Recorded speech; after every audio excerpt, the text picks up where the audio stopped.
no capítulo de número 7, 1 Samuel, capítulo de número 7.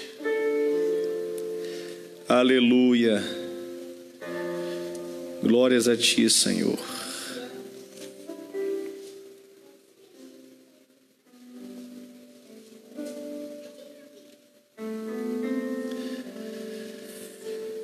Quem encontrou, diga amém. Diz assim: então os homens de Quiriate-Jearim vieram e levaram a arca do Senhor à casa de Abinadab, que ficava na colina, e consagraram Eleazar, filho de Abinadab, para que guardasse a arca do Senhor. Desde aquele dia a arca ficou em Quiriate-Jearim, e tantos dias se passaram que chegaram a 20 anos. Diga comigo assim: 20 anos. E toda a casa de Israel dirigia-se lamentações ao Senhor. Vamos agora pular para frente um pouco, queridos, aí, 1 Crônicas,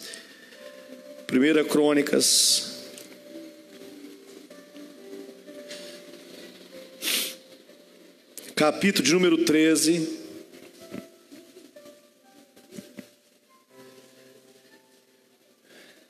1 Crônicas, capítulo de número 13, versículo de número 13.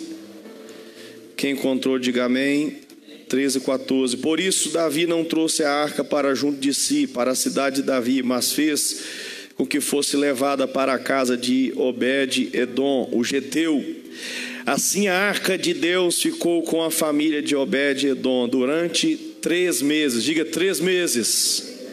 E o Senhor abençoou a casa de Obed-Edom e tudo o que ele tinha. Feche seus olhos. Senhor Jesus, que o Senhor possa, meu Deus, me usar aqui nessa noite como transmissor da Tua palavra, como arauto para anunciar, meu Deus, os Teus princípios, os Teus mandamentos, as Tuas leis espirituais.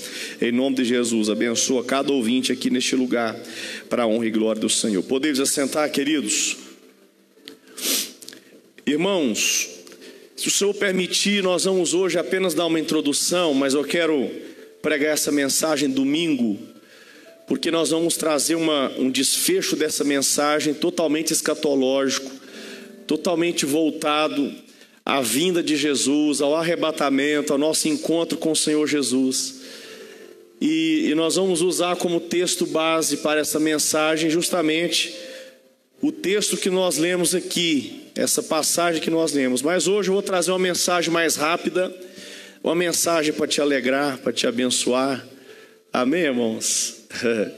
Chega de falar um pouquinho de vinda do Senhor, de grande tribulação, de anticristo, deixa para domingo. Quem gosta de vir só no domingo vai ouvir só isso. Na terça-feira é maná. Quem veio terça-feira aqui, irmãos? Foi bênção ou não foi? Quinta-feira também vai ser umas mensagens assim poderosas. E domingo é cajado. Glória a Deus. Queridos irmãos, o que eu vou falar aqui hoje é muito simples. Quero fazer menção aqui de 2 casas, 2 famílias que receberam a Arca da Aliança. Para quem não sabe ainda o que é a Arca da Aliança. A Arca da Aliança era um objeto, um utensílio que era utilizado ali dentro do tabernáculo do Senhor, dentro do templo do Senhor. E esse utensílio, irmãos, ele era um objeto feito de madeira de acácia. Diz que é a madeira mais duradoura do mundo, né? Diz que ela é até eterna, ela não se perde, né? É uma madeira muito resistente. E aquele objeto, que era uma espécie de um baú, né? Ele tinha ali também uma cobertura toda de ouro por dentro e por fora. Tinha uma tampa por cima que era chamada de o firmamento. Sobre aquela tampa tinha 2 imagens de 2 querubins que estavam guardando aquele lugar, aquele objeto. Na verdade, aquele objeto, irmãos, ele representava a presença de Deus. Então, dentro do tabernáculo, que ele era dividido em 3 setores, o ato exterior, o lugar santo e o santo dos santos. Então, lá dentro do santo dos santos é onde ficava a Arca da Aliança. Aquela arca representava a aliança de Deus com o seu povo, com o povo de Israel. Dentro daquela arca, irmãos, havia ali também as 2 tábuas da lei que Moisés recebeu no Monte Sinai. Então aquelas 2 tábuas contendo as 10 leis, os 10 mandamentos, estavam dentro daquela arca. Queridos irmãos, e antes desse acontecimento que nós lemos aqui, né, que fala sobre o reinado de Davi, vai falar sobre essa passagem, eu até coloquei o tema da mensagem hoje lá no grupo do WhatsApp, né, falando sobre a casa de Obed-Edom. Nós vamos falar sobre Obed-Edom. Então, para a gente poder chegar, irmãos, até a casa de Obed-Edom, que é no reinado de Davi, você precisa entender, e eu já preguei aqui alguns dias atrás sobre o primeiro rei de Israel, que foi Saul, e depois de Saul veio Davi. E o que aconteceu, irmão, antes do reinado de Saul, antes de ter o primeiro rei de Israel? O povo de Israel, eles eram liderados por juízes ou por profetas, por sacerdotes. E o último sacerdote que tinha, que ele era o líder de Israel, era o Eli. Ele era o líder, né, ali de Israel. E ele tinha a sua família, que era uma família que foi separada por Deus para poder fazer todo o trabalho eclesiástico, todo o trabalho sacerdotal do templo e por aí vai. Então vai dizer, irmãos, a história desta família, que é a família de Eli, é uma história um pouco triste. Os seus filhos, eles perderam a reverência dentro da casa do Senhor, eles perderam o temor, irmãos. Então eles começaram a praticar más obras dentro da casa de Deus. Eles eram a família separada para o serviço sacerdotal. Mas eles perderam o temor, irmãos. Eles cresceram ali naquele lar, eles cresceram ali, vamos dizer no linguajar atualizado, cresceram dentro da igreja, né? Cresceram dentro da igreja. E foram se acostumando com tudo, se acostumando com todos os rituais, com todas as cerimônias. Aquilo se tornou algo normal para eles. E isso foi prejudicial, porque fez com que eles fossem pessoas irrepreensíveis, pessoas irreverentes. Então vai dizer que os filhos de Eli, irmãos, eles roubavam os dinheiros das ofertas, os dízimos que eram ofertados, né, pelo povo de Israel. E também diz que eles tinham relações sexuais com mulheres também, dentro do templo, eles abusavam de mulheres. Então eles tinham uma vida bem depravada e viviam ali disfarçados de sacerdotes, de uma família sacerdotal. Mas chega um dia, Deus não aceita mais, porque tudo tem um prazo de validade. Então Deus agora, irmãos, Ele levanta um povo inimigo, que sempre levantou também contra o povo de Israel, que é os filisteus. Diga comigo assim, filisteus. Então agora os filisteus se levantam, irmãos, contra o povo de Israel, e vai dizer que o Senhor entregou Israel nas mãos dos filisteus. Vai dizer lá no capítulo 4, a partir do versículo 2, que Eli morreu, e também os seus filhos também morreram pelas mãos dos filisteus. E toda a história começa aí, irmãos. Lembra que eu estou falando aqui sobre a Arca da Aliança. Não é a Arca de Noé que eu preguei quinta passada, não. Hoje é a Arca da Aliança, que representa a presença de Deus. Diga assim, a Arca da Aliança representa a presença de Deus. Irmãos, vai dizer então que os filisteus, eles tomaram a arca. Por que eles tomaram a arca? Porque os filhos de Eli, quando eles foram guerrear contra os filisteus, eles pegaram a Arca da Aliança e levaram. Por quê? Eles sabiam de toda a história de Israel, que toda vez que Israel levava a Arca da Aliança para as guerras, a vitória era certa. Lembra quando Josué, ele levou a Arca da Aliança, ele levou os sacerdotes, os levitas, e eles tocavam as buzinas e rodearam até de Jericó por 7 dias. E no último dia as muralhas caíram por terra. Então os filhos de Eli sabiam, irmão, sabiam que existia um grande mistério na Arca da Aliança. Mesmo que eles não estavam com a vida no altar do Senhor, mesmo que eles estavam tendo uma vida de rebeldia, estavam dentro da igreja, estavam aparentemente servindo o Senhor, mas em uma vida de pecado, eles agora vão pegar o que é santo, o que é sagrado, que é a Arca da Aliança, e vão para a guerra contra os filisteus. Mas vai dizer que eles foram mortos e Deus entrega o povo de Israel na mão dos filisteus. Os filisteus agora pegam a Arca da Aliança, e eles também conheciam a história e a tradição da Arca da Aliança. Eles falam, olha o que está aqui, olha o que eles trouxeram, está diante de nós, a Arca da Aliança.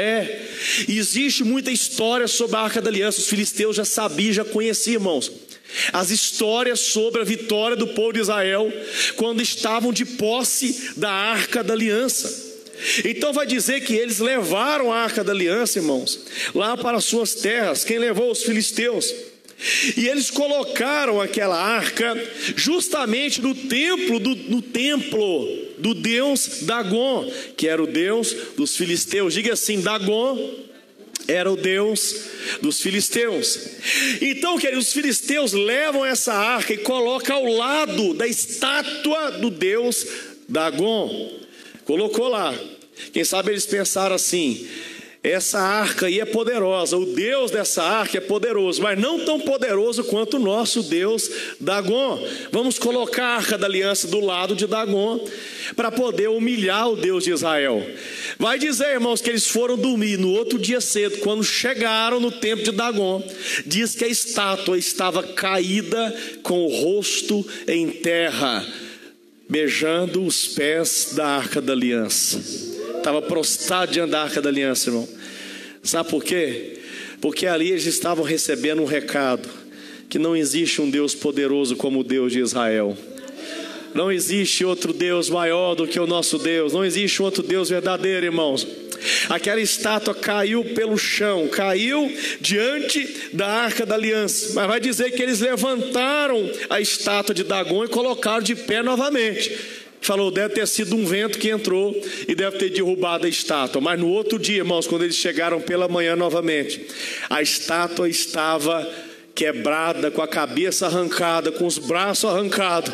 Ninguém soube explicar o que aconteceu, mas nós sabemos que é o Deus de Israel, aquele que é vivo, aquele que é poderoso, aquele que não precisa de homem para guerrear, aquele que não precisa de armas humanas, que não precisa de braço humano para guerrear contra o mal. Ele é aquele que peleja, ele é o general de guerra, ele é o Senhor dos exércitos.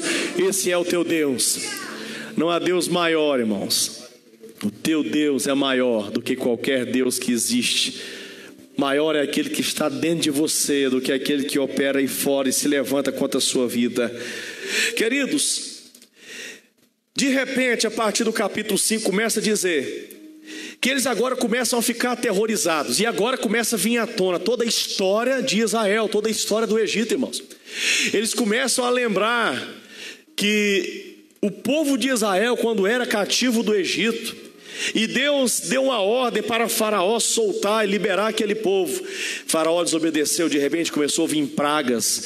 De repente o Egito começou a viver debaixo de terror, debaixo de pânico, debaixo de tribulação, debaixo do juízo de Deus. Irmãos, e muitas pragas vieram, inclusive úlceras vieram sobre o corpo dos egípcios. Então vai dizer, irmãos, que os filisteus também começaram a viver debaixo desse terror, debaixo desse medo. E começou também a brotar no corpo e na pele deles úlceras, porque eles sabiam que tinha uma coisa fora do seu lugar. E o que estava fora do lugar era a arca, era a presença de Deus. Aquela arca não era para estar ali, irmãos. E sempre quando existe alguma coisa fora do lugar, fora dos planos de Deus, Deus começa a mover céus e terra, Deus começa a derramar o seu juízo. Porque, irmãos, Deus, ele é um Deus de ordem, ele é um Deus que tem tudo sob o teu controle, sob o teu domínio. Aquela arca não estava no lugar, não estava dentro do templo certo, mas aquela arca deveria estar dentro do templo que Deus havia dado a ordem a Moisés para que construísse.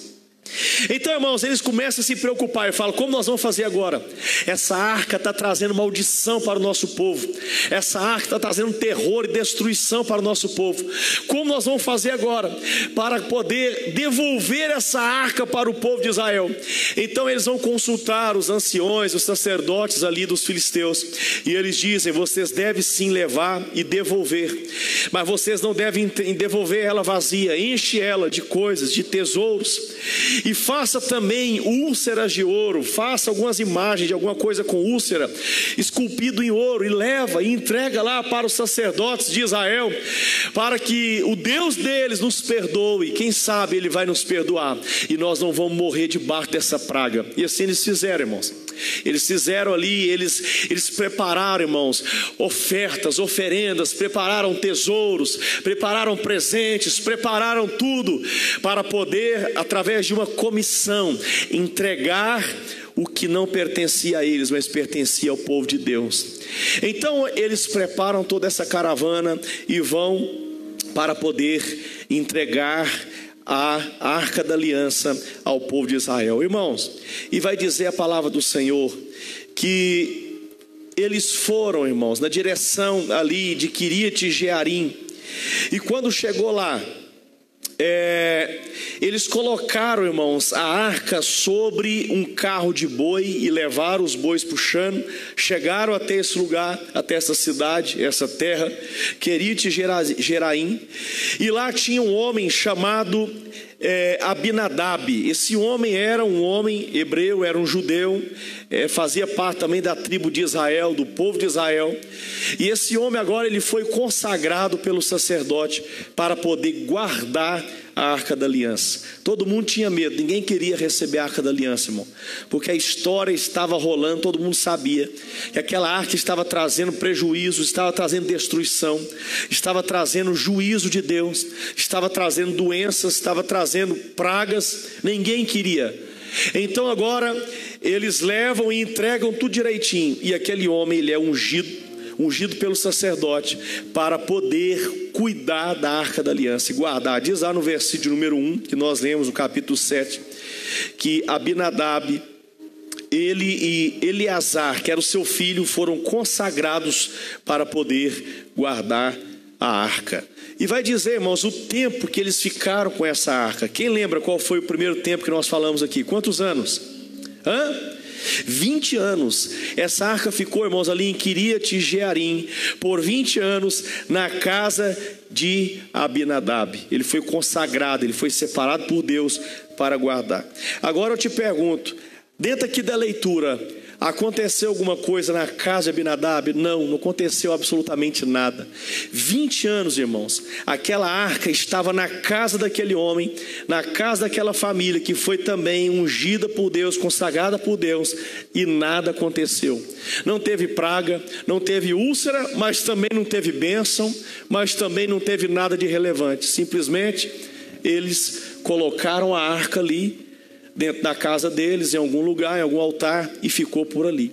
Irmãos, e aqui eu quero agora aplicar a mensagem na minha e na sua vida.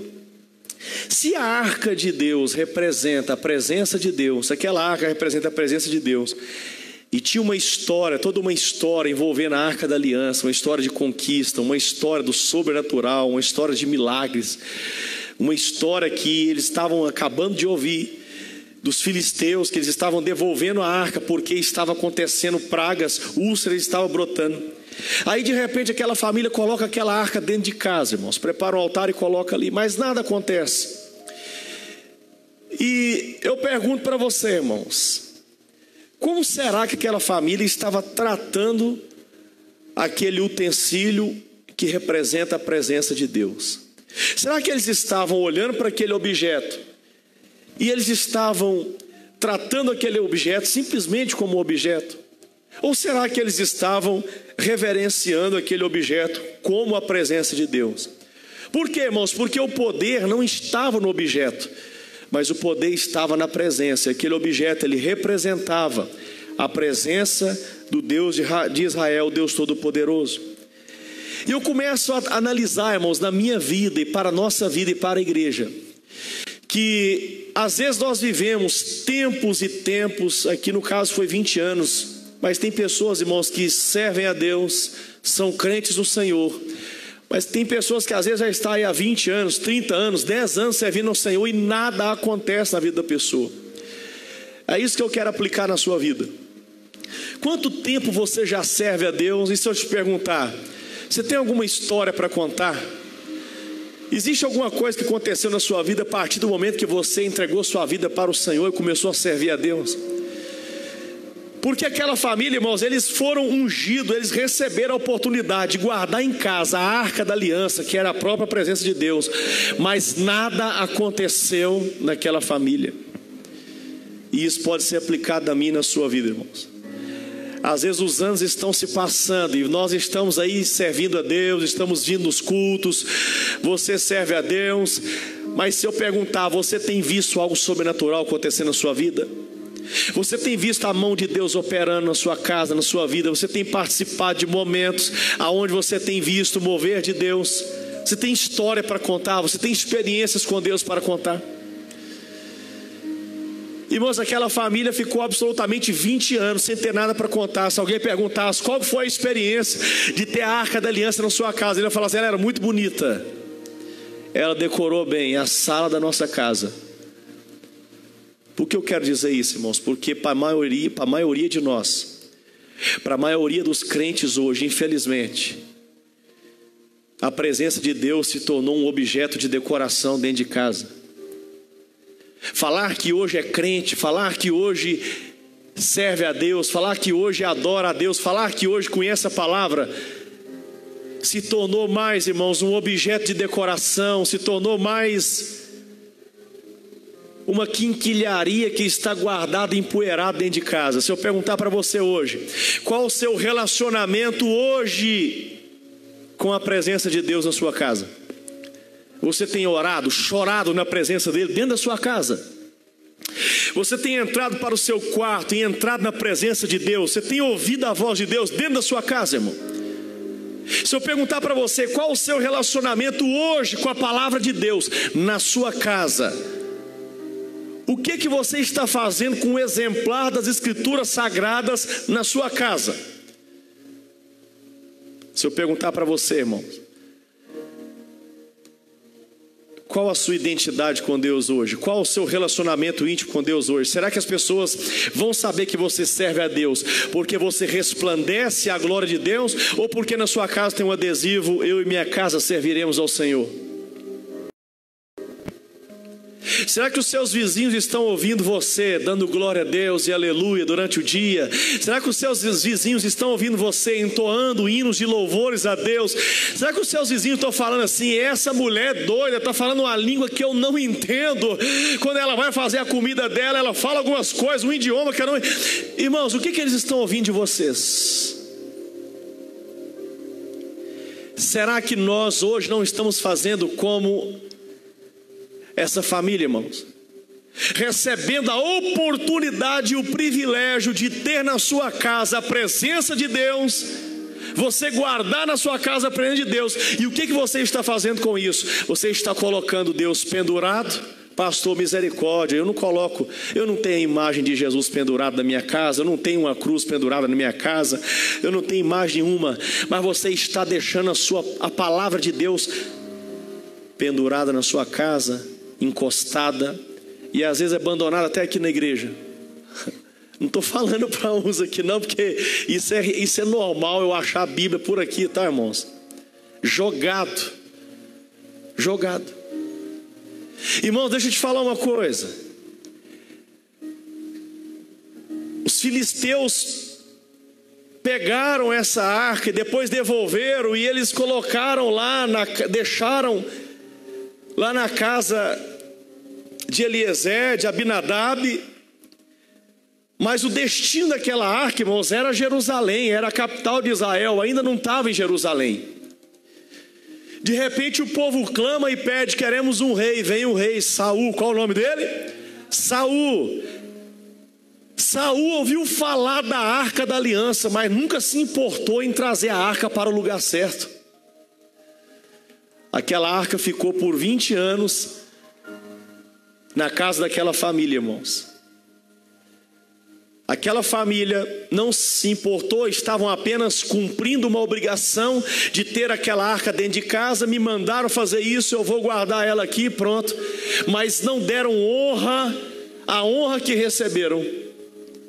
Aquela família não deu a honra que eles estavam recebendo, irmãos, e começaram a tratar as coisas sagradas como qualquer coisa. Aquela arca, irmãos, que era o objeto mais importante do tabernáculo, da presença, que representava a presença de Deus, irmãos, era o objeto que o sacerdote só via uma vez no ano. Estava dentro da casa de uma família, e para eles aquilo não importou muita coisa. Deixa eu te perguntar aqui mais uma vez, irmão: o que você está fazendo com a presença de Deus? Será que você está levando a presença de Deus para dentro da sua casa? Será que isso é importante para você? Qual o altar que é mais importante dentro da sua casa? qual altar? Será que a nossa família, será que nós, irmãos, como chefe de família, estamos dando prioridade ao altar de Deus dentro da nossa casa? Saul agora é rei de Israel, mas ele não se importa, se importa com as coisas espirituais, quer fazer tudo do seu jeito, e nós sabemos a história. Ele agora perde o reinado, Davi entra como rei, e a primeira atitude, a primeira decisão de uma pessoa que não era ninguém como Davi, mas era um adorador,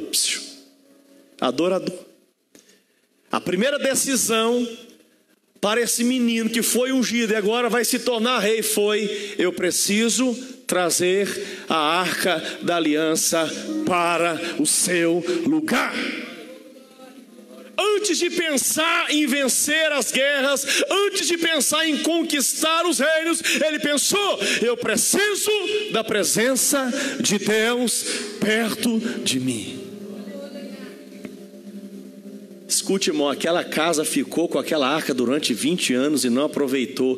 Aquele menino, quando recebeu a oportunidade de reinar, a primeira coisa: aonde está a arca? Eu preciso trazer ela, porque sem ela não tem vitória, sem ela não tem prosperidade, sem ela não tem abundância, sem ela não tem glória no reino. Eu preciso achar ela, eu preciso aonde ela está. Aonde ela está, irmãos? E Deus tem falado muito ao meu coração que tem pessoas que receberam a oportunidade de estar na presença de Deus e não estão valorizando e não estão honrando. Deus vai remover esse candelabro, Deus vai remover a presença dele de muitas famílias. Escute o que eu estou dizendo.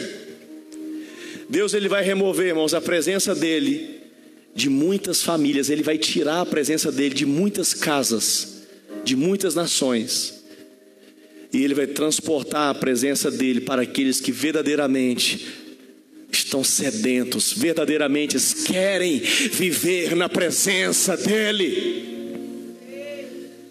Chega, irmãos, esse negócio de 20 anos de crente, 30 anos de crente, chega disso. A igreja nos últimos tempos, irmãos, viveu aí uma geração inteira, muita gente enfiada dentro da igreja, mas não tem mais experiências com Deus, não se vê mais milagre, não se vê mais cura, não vê nem o diabo levantar mais. Tem hora que alguém fala: o diabo está levantando. Não é o diabo não, é a gente mesmo, é você mesmo, é a sua ruindade mesmo, não é o diabo não. Quem dera se fosse o diabo levantando, quem dera, se fosse a gente ficava até mais esperto. Mas Deus está dizendo, irmãos, que não há mais tempo. Deus não vai esperar mais 20 anos para você tomar uma decisão. Se você quer ser um adorador, se você quer servir de verdade, Deus não vai esperar, mas Ele vai remover a arca dele, a presença dele, da casa daqueles que estão desperdiçando o tempo, e vai derramar a sua presença na casa daqueles que querem realmente viver uma nova história com o Senhor. Aleluia, aleluia, aleluia, aleluia, aleluia. Irmãos, eu não quero que essa arca saia da minha presença. Eu não quero que a arca saia da minha casa. Eu não quero, irmãos. Eu vivi muito tempo dentro de uma religiosidade evangélica. Eu vivi por muito tempo, irmãos, em uma frieza espiritual, até o dia que eu aprendi que realmente o que é servir, o que é adorar, o que é estar na presença de Deus. E hoje eu posso dizer que eu e minha casa servimos ao Senhor, irmãos.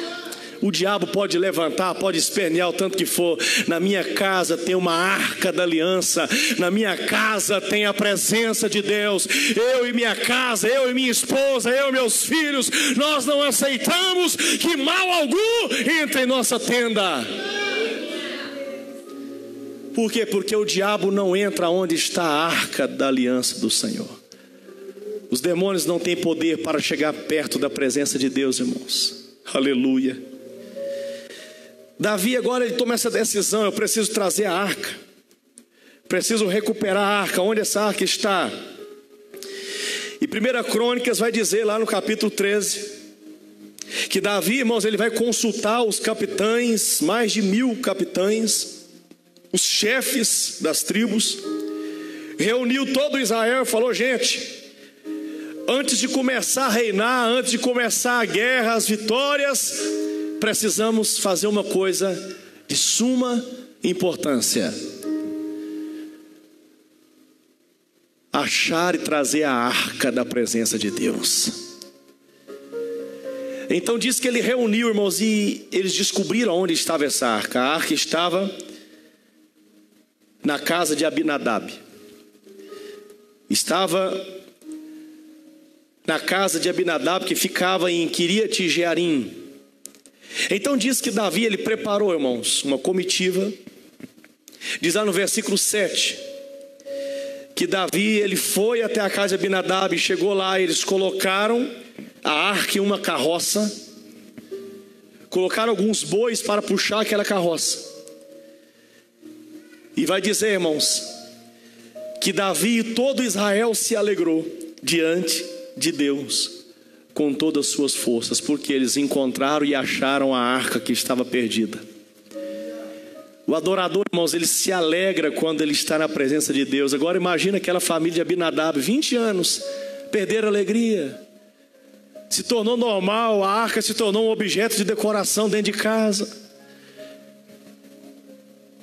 Irmãos, é muito triste a gente falar que tem pessoas que não têm prazer de ler a Bíblia. É muito triste falar que tem pessoas que não têm prazer de dobrar o joelho e falar: ô papai, eu te amo tanto. Mas pastor, mas mesmo frequentando a igreja, será que não está bom? Não está bom, irmão. Deus não quer que você seja um frequentador de igreja. Deus quer que você sinta alegria na presença dEle. Deus quer que você olhe para a presença dEle e sinta alegria, júbilo. Sabe por que você está enfrentando problemas na sua casa, na sua família, no seu casamento? Sabe por quê? Está faltando a presença de Deus ali, irmão. Não adianta você vir com uma lista de problemas da sua vida, do seu casamento, dos seus negócios. O grande problema é a ausência da presença de Deus. Porque se você levar a presença de Deus para a sua casa, certamente você terá vitória. Certamente você poderá descansar no Senhor, porque tem um altar dentro da sua família, na sua casa. E esse altar vai garantir para você a vitória, as bênçãos de Deus. Então Davi, irmão, se alegra. Colocam a arca naquela carroça e agora eles vão rumo a Jerusalém. Mas vai dizer, irmãos, que eles estavam ali a caminho à eira de Quidom. E de repente no versículo 9 vai dizer que Uzá, quem era Uzá? Uzá era filho de Abinadab, era um dos filhos. Uzá ficou 20 anos vendo a arca. E disse assim: vocês vieram buscar a arca, Davi, eu vou ajudar vocês a levar essa arca. Deixa que eu tenha uma carroça, e deixa que eu vou arrumar os bois, e deixa que eu vou guiar esse negócio aí. E vai dizer que eles estavam a caminho, irmãos. De repente, um dos bois tropeçaram, e quando a arca foi para cair no chão, este moço, ele segura com a sua força, Uzá. Inclusive o nome Uzá significa força. Diz que quando ele toca na arca e segura a arca, irmãos, versículo 10, a ira de Deus se acendeu. Espera aí, pastor, por que a ira se acendeu? Aquele menino, aquele jovem, ele foi segurar a arca para ela não cair no chão. Ele estava, de uma certa forma, respeitando a arca. Mas Deus se irou, irmãos, não foi porque o boi tropeçou, porque a arca ia cair, aquele moço segurou. Mas eles já estavam desobedecendo os mandamentos de Deus. Qual era o mandamento? O mandamento de Deus, irmãos, que Deus havia dado aos levitas, é que quando fossem transportar ou carregar aquela arca, Êxodo capítulo 25, a partir do versículo 12, eles deveriam colocar 2 varas nas argolas da arca e carregar nos seus ombros. Não era para colocar numa carroça de boi. E eu continuo dizendo, irmãos, que aquela família de Abinadab perderam o respeito com as coisas de Deus e começaram a fazer tudo de qualquer jeito. É para carregar a arca, vão levar para Jerusalém, eu vou arrumar um jeitinho, vou colocar a arca em cima de uma carroça de boi. Para que fazer força? Para que colocar nos nossos ombros? Mas Deus não muda a sua palavra, porque Ele é imutável. Se Deus havia dado uma ordem lá em Êxodo 25, dizendo: é para carregar na vara nos ombros, não se pode desobedecer o mandamento de Deus. Irmãos, e isso aqui tipifica para a gente os crentes que têm uma boa motivação, quer fazer, mas faz do jeito errado. Se eu perguntar aqui, quem aqui quer servir a Deus? Todo mundo: eu quero servir a Deus, pastor. Eu quero ser um crente bom, eu quero fazer as coisas certas, mas eu faço errado. Eu faço errado. Um zelo, Ele quer de nós uma excelência. Eu tenho certeza que aquele homem, ele conhecia os mandamentos de Deus, irmão. Eu tenho certeza que ele conhecia, mas ele criou uma familiaridade tão grande com aquela arca. Ele criou uma naturalidade, se tornou uma coisa tão natural para ele, que ele falou: não, isso aqui a gente pode levar num carro de boi mesmo. Sabe aqueles crentes, irmãos, que vai arrastado para a igreja, tem que ficar cutucando. Sabe aqueles crentes, irmãos, que até hoje, já passou 20 anos e até hoje, não aprendeu até hoje a dobrar o joelho e sentir a glória de Deus. Até hoje não buscou o batismo com o Espírito Santo. Tem pessoas que até hoje, irmãos, querem ser carregado pelo pastor, quer ser carregado pela igreja. E Deus está dizendo: chegou o tempo de vocês amadurecer e tomar uma decisão. Se realmente vocês querem estar de pé na minha presença, se vocês querem fazer as coisas certas. Diz que Deus ficou irado, irmãos, e aquele homem morreu. Deus feriu Uzá e ele morreu.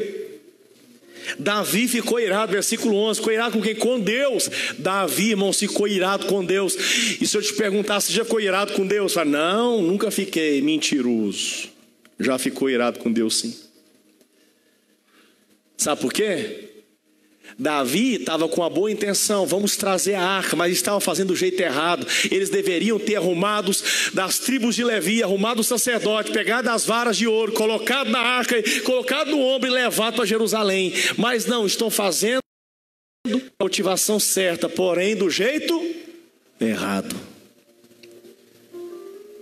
Davi ficou com raiva, irmãos, e às vezes acontece coisa na minha, na sua vida, que nós não entendemos. Por que Deus está me disciplinando? Por que Deus está permitindo isso na minha vida? E Deus está dizendo aqui nessa noite: a sua intenção é boa, mas você está fazendo do jeito errado. Todo mundo aqui tem intenção boa de servir a Deus e agradar a Deus, irmão. Todo mundo tem essa intenção. Mas às vezes, por relaxamento, por preguiça, por negligência, fazemos do jeito errado ou de qualquer jeito. Chegamos em casa, vamos orar, oramos de qualquer jeito. Chegamos em casa, vamos meditar, meditando. Lemos a palavra de qualquer jeito. Viemos para a igreja de qualquer jeito. Fazemos de qualquer jeito. Coloca na carroça e manda os boi puxar. Mas pegue o que eu vou dizer aqui, irmãos. O Senhor vai fazer esse boi tropeçar, viu?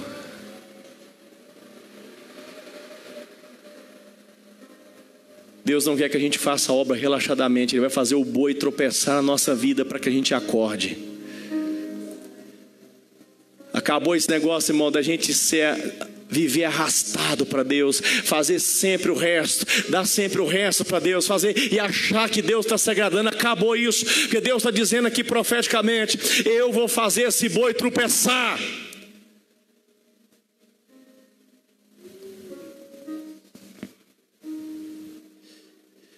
Irmãos, agora, o que provocou a ira de Deus também, sabe o que foi? E quando os filisteus foram levar a arca da aliança para a casa de Abinadab, eles levaram, sabe em que, irmãos? Dentro de uma carroça também. Os filisteus colocaram a arca numa carroça com bois, e eles imitaram os filisteus. Só que os filisteus fizeram até melhor, que eles chegaram lá na casa de Abinadab, entregaram a arca, e diz que eles queimaram a carroça. Queima isso aí. Oferece a carroça, oferece os boi, mata os boi, que tudo. Olha os filisteus, filhos de Satanás, filhos das trevas, adoradores de Satanás. Queima tudo, queima a carroça, queima os bois, fica tudo para vocês. O Deus de vocês é perigoso para nós. Eles estão ensinando o povo como é que faz.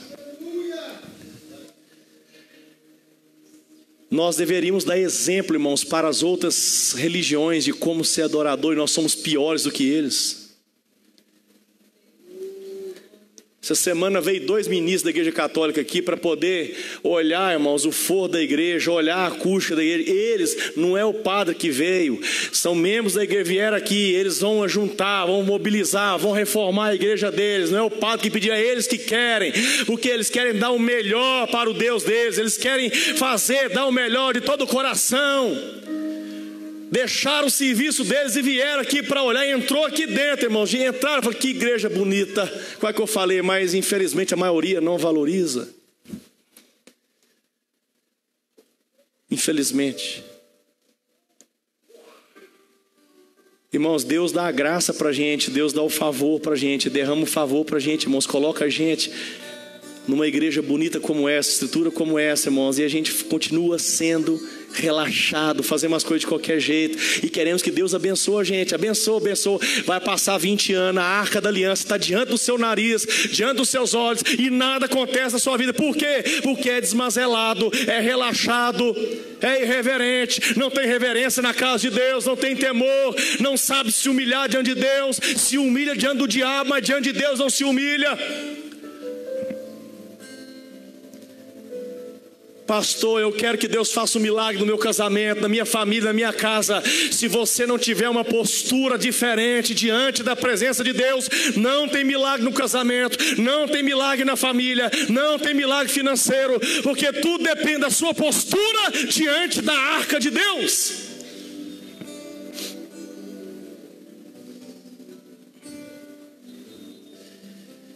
Aquele homem que viveu 20 anos guardando a arca, agora morre diante da arca, porque pegou a arca de jeito errado, não era para ter colocado a mão. Colocou a arca numa carroça, e carroça, irmão, é para ser queimado, carroça não é para puxar a presença de Deus. Deus não quer crente que seja movido por uma carroça, Deus não quer que você seja puxado por bois, Deus quer que você seja um portador da presença dEle. É você que vai carregar a presença de Deus, não é boi, não é carroça que vai puxar você, meu irmão. Para de viver uma vida arrastada diante de Deus, para de ser puxado por carroça. Para de colocar a sua fé, a sua espiritualidade numa carroça de boi. Deus não quer isso. Deus quer que você coloque a vara na arca e carregue a arca na presença dEle. Para isso Ele escolheu você.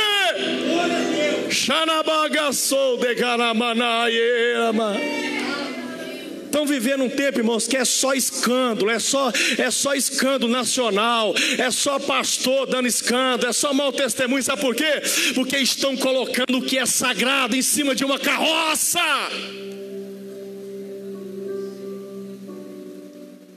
E nós estamos acostumando em ver escândalos todo dia, está se tornando normal, e os filisteus estão rindo de nós lá fora. Deus não quer que você viva 20 anos dentro de uma igreja sem demonstrar a presença dEle através de você. Deus não quer, irmão, que nós continuemos nessa vida pacata, que as pessoas só falam mal de nós porque somos mal pagadores, somos caluniadores, somos mentirosos, maus trabalhadores, maus funcionários. Deus não quer mais isso. Chega, o boi vai tropeçar, vai cair por terra. Porque a partir de agora, se quiser levar a arca para Jerusalém, vai ter que ser no ombro. Deus está dizendo aqui, você quer ver uma mudança na sua casa, na sua família, na sua vida, e não é nada para 20 anos não, é coisa para meses. Quer ver milagres acontecer em meses? A partir de agora, pega a arca, coloque a vara de ouro, coloque no ombro, assuma. Não, eu não quero compromisso, eu não quero carregar nenhum peso. Ai que peso, e vai carregar o jugo do pecado. Vamos parar de reclamar da vida e vamos assumir a nossa posição sacerdotal. Você é o sacerdote na sua casa. Deus te ungiu para você ser sacerdote e guardar a presença dEle. Vamos ter mais reverência, mais temor, irmãos. Vamos parar com isso, vamos mandar o pecado para fora, vamos derrubar os ídolos, vamos derrubar as imagens do mal, vamos acabar com tudo que, irmãos, que impede a presença de Deus de estar dentro da sua casa. E para finalizar aqui, irmãos,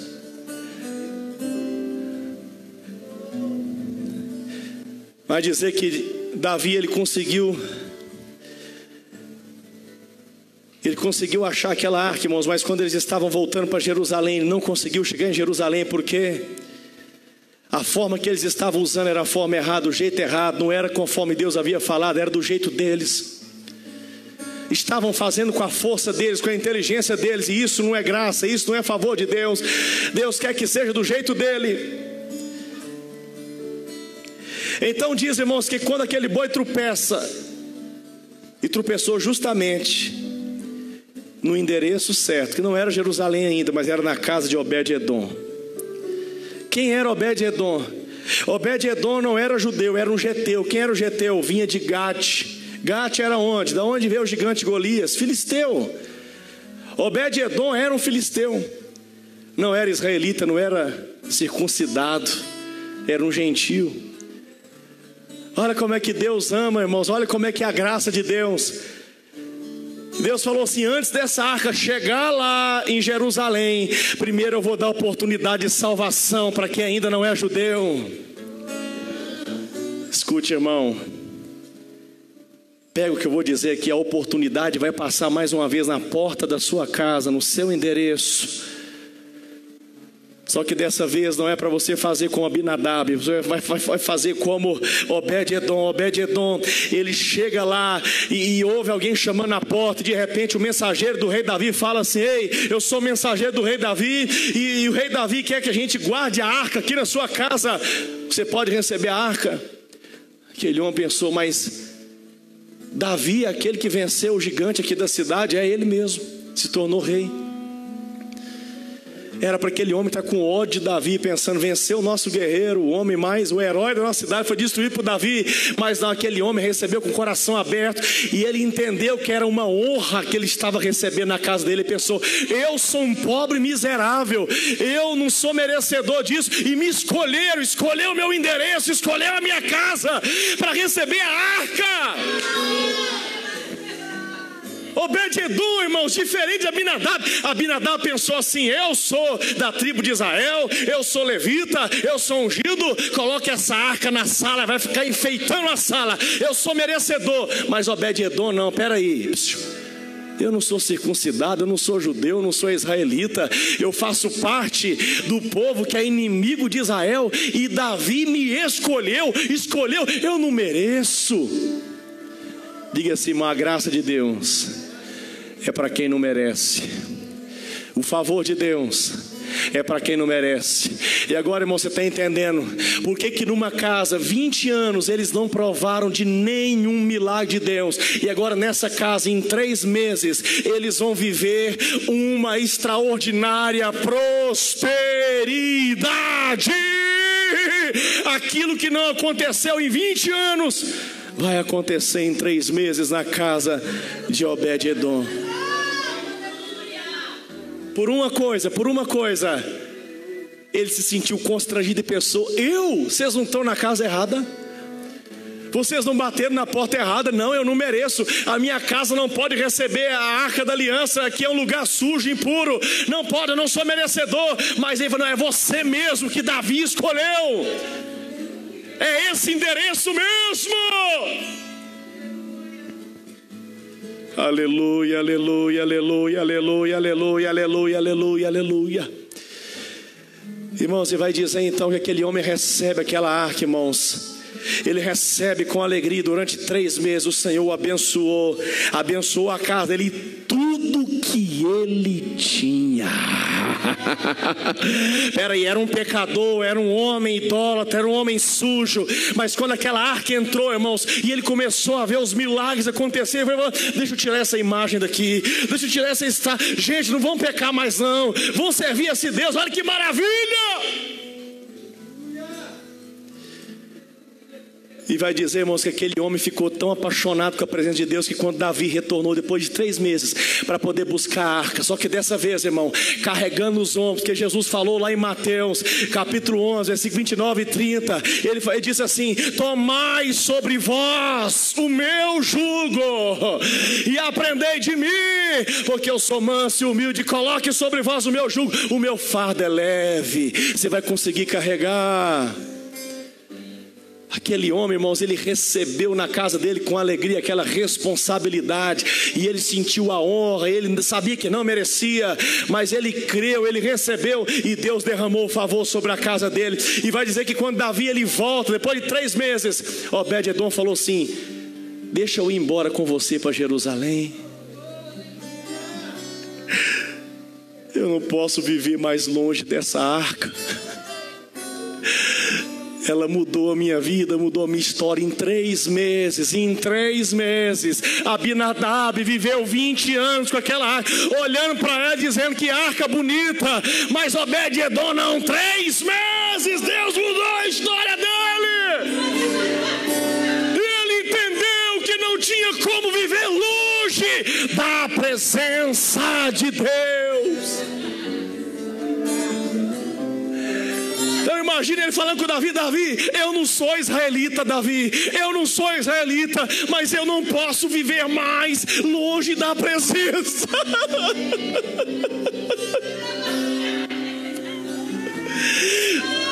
Irmão, Davi olhou e falou: esse aí é um adorador também, esse também é um adorador. E disse que Davi falou assim: eu vou arrumar uma vaga para você, você vai ser o porteiro. Você vai trabalhar na portaria aonde fica a arca da aliança. Você que vai vigiar quem entra e quem sai na presença dela, porque você abriu o coração para o Senhor. Então o Senhor vai te honrar, o Senhor vai te dar um novo nome, uma nova história.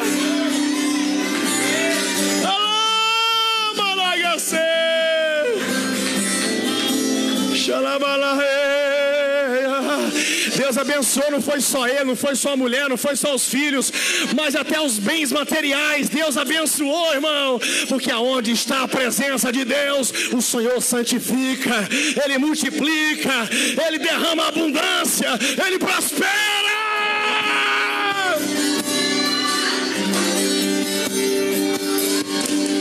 Vamos levar a sério as coisas de Deus, irmãos. Vamos levar a sério, irmãos. Não viva 20 anos sem provar os milagres de Deus, não, irmãos. Não viva anos sem viver os milagres de Deus, não, irmãos. Eu desafio você, em 3 meses, até dezembro, eu desafio você, irmão. Deus está falando com pessoas aqui, eu desafio você, até dezembro, a história da sua família ser transformada, a história da sua casa. Mas a partir de hoje, bota fogo nessa carroça, sacrifica os bois, pega a arca, coloque nos ombros e vamos para Jerusalém. Vamos para Jerusalém.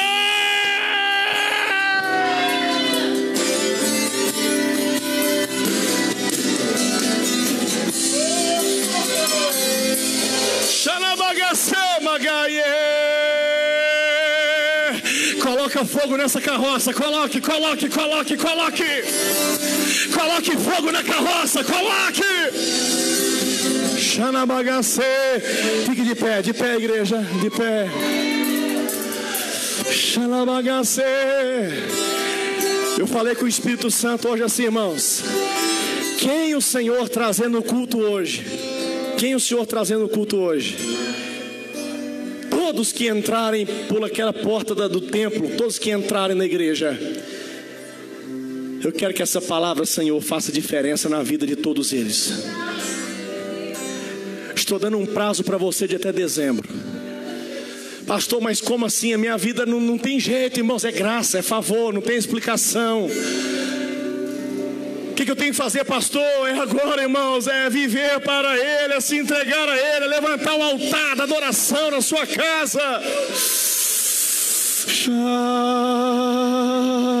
é reverenciar a presença de Deus na sua casa, é o espírito de temor vir sobre a tua família. Ensina a tua casa a temer ao Senhor, ensina os teus filhos a temer ao Senhor. Ensina. Marido, esposa, aprenda a se prostrar diante de Deus no seu quarto, diante da sua cama. Ao invés de ficar brigando, ficar dormindo na sala, o outro na cama, o outro na cama, vai orar os dois, vai pedir perdão, fala: Senhor, que a tua presença venha nos restaurar, venha, meu Deus, trazer de volta esse amor que foi destruído. Eu estou dizendo aqui, irmãos, que a prosperidade que veio na casa de Obed-Edom foi em todas as áreas. Todas as áreas. Todas as áreas. E eu estou dando uma data para você profética aqui. É para quem crê, irmão. Não importa o tamanho do milagre. Não importa o tamanho do milagre. Eu estou dizendo 3 meses. 3 meses. 3 meses. Mas vai depender da sua posição diante da presença de Deus. Vai depender se você vai levar a sério as coisas de Deus, se você vai honrar a oportunidade que Deus está te dando, ou se você vai continuar fazendo de qualquer jeito para Ele. Eu sei que você quer, mas faça do jeito certo. Seja crente. Cuide das suas palavras, cuide. Irmãos, dedique o seu tempo para Ele. Vigia com quem você anda, com quem você conversa. Cuide-se. Ele está vestindo você com vestes de louvor. Ele está derramando a unção sobre você. Coloca a mão sobre o teu coração. Eu quero que você comece a adorar o Senhor. Oração em mim, Senhor, no meu coração. Levante, meu Deus. Eu quero, Senhor, carregar a sua presença no meu coração, meu Deus. De refrigério em ti, há um lugar onde a verdade reina. Esse lugar é no Senhor. Aleluia, aleluia, aleluia, aleluia. Aleluia. Há um lugar onde a 3 meses, o Senhor está dizendo. O Senhor está dizendo: eu escolhi o seu endereço, eu escolhi a tua casa. O Senhor está dizendo para alguém que eu escolhi você. Eu vou fazer você começar do zero, mas eu vou mudar o teu nome, mudar a tua história. Senhor, esse lugar é no Senhor.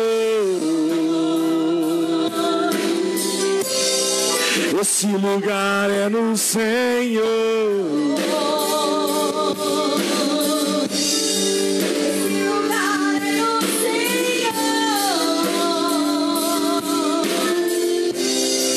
Esse lugar é no Senhor.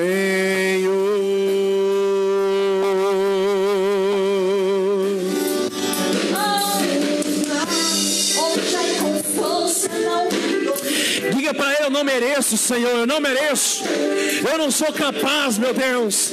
A minha casa não merece a tua presença, mas eu te quero na minha vida. Diga para Ele: eu te amo mais do que tudo. 3 meses. Aleluia. Xanamagacera bagace. Há um lugar. Vai apresentando a sua vida diante dele. Apresente-se. Diga para ele: Senhor, dessa vez é para valer. Dessa vez é para valer, Senhor. É para valer, meu Deus. Esse lugar é no Senhor. Destrua essa carroça, irmão. Queime essa carroça agora. Recebe a presença de Deus aí. Esse lugar é no Senhor. Esse lugar é no Senhor. Deixa eu ver a igreja. Esse lugar é no Senhor. Coloque a mão sobre o teu coração e diga: esse lugar é no Senhor, meu Deus. Peça a Ele para fazer morada no seu coração, irmão.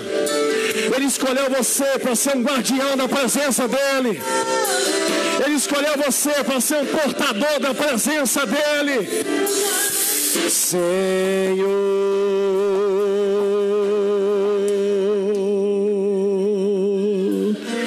quem está sentindo a presença dEle aí já? Você está sentindo a presença dEle? Depois que Jesus ele morreu e ressuscitou, irmãos, o véu foi rasgado e qualquer um pode entrar na presença dEle com fé. Mas ser templo do Espírito Santo, ser casa de Deus, é só para aqueles que querem compromisso de verdade. Ele quer habitar em você, irmão. Ele quer manifestar a presença dele através da sua vida, aonde você for.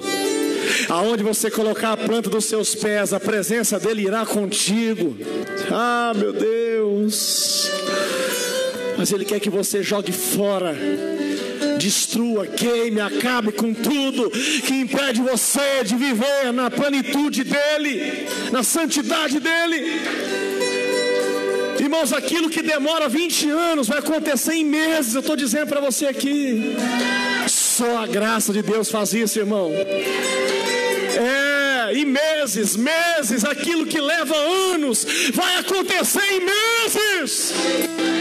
Receba aí, irmão. Não é porque você merece, é porque você creu nele, é porque você se considera o menor de todos. Xalabagace. Eu quero neste momento ungir a tua vida. Enquanto a irmã André vai estar cantando aqui, eu quero que você saia do seu lugar e venha receber a unção. Escute, irmão. Mas eu quero que você saia com uma decisão no seu coração. Se realmente você decidiu: Deus, não importa, Senhor, o que sou, não importa as minhas limitações, minhas fraquezas, eu vou me lançar de verdade na sua presença.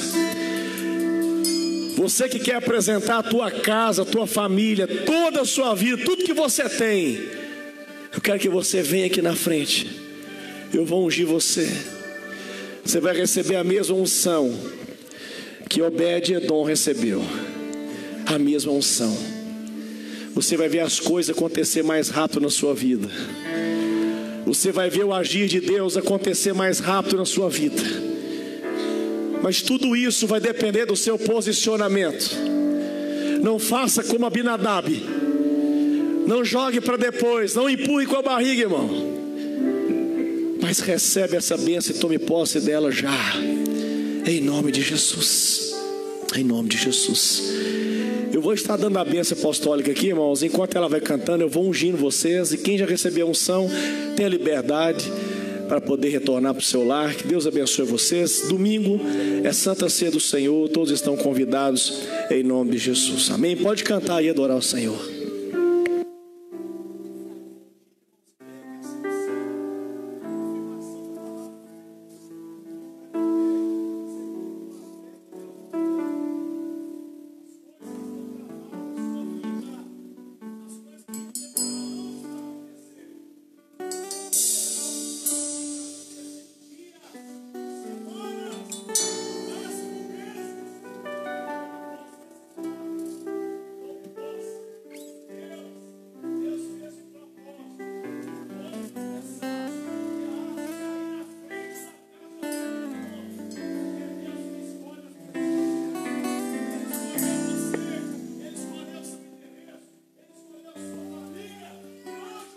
Então louve, simplesmente louve. Tá chorando, louve. Precisando, louve. Tá sofrendo, louve. Não importa, louve. Seu louvor invade o céu.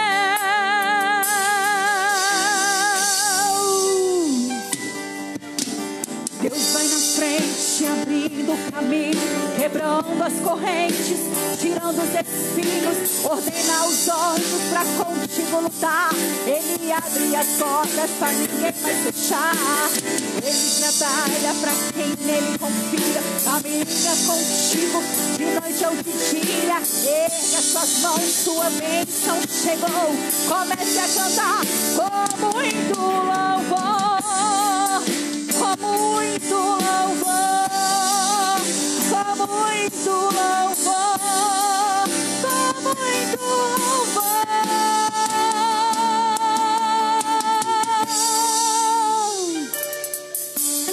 A gente precisa entender o que Deus está falando.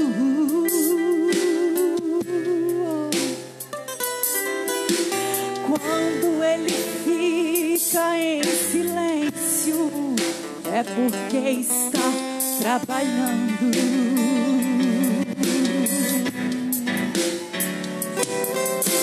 Basta somente esperar o que Deus irá fazer.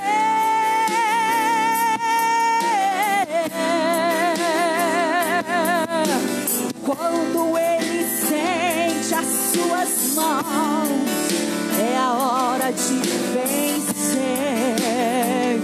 Então louve,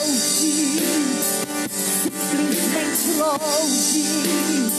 Tá chorando, louve. Precisando, louve. Tá sofrendo, louve. Não importa, louve. O seu louvor invade o céu.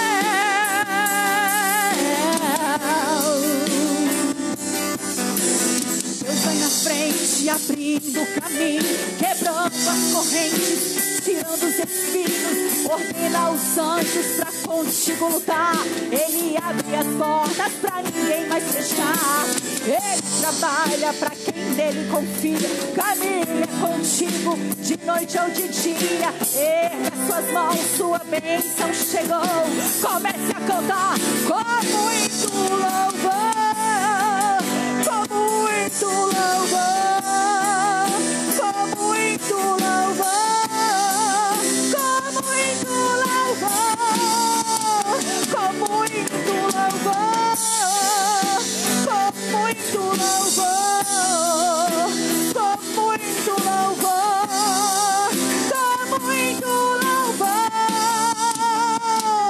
Porque grande és tu, maravilhas fazes tu.